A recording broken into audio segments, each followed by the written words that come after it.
হজরত গাউসুল আজম বড় পীর আব্দুল কাদের জিলানী রহমতুল্লাহি আলাইহি কামালিয়াত হাসিল করেছেন প্রায় ২৫ বছর হজরত সৈয়দ মখদুমি রহমতুল্লাহি আলাইহির সংস্পর্শে থেকে।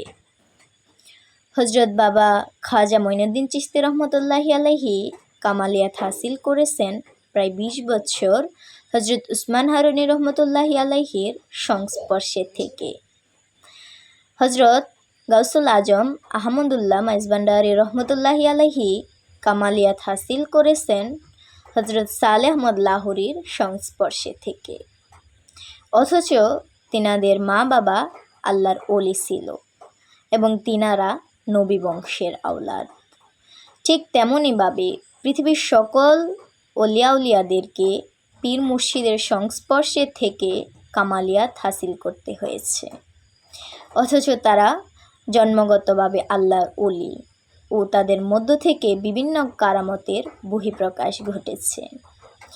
সুতরাং প্রতীয়মান হয় যে যারা আল্লাহর ওলি হয়ে জন্মগ্রহণ করে তাদেরকেও পীরের সংস্পর্শে থেকে গোলামি করা, খেদমত করা বাধ্যতামূলক, নতুবা বেলায়েত খেলাফত হাসিল হয় না।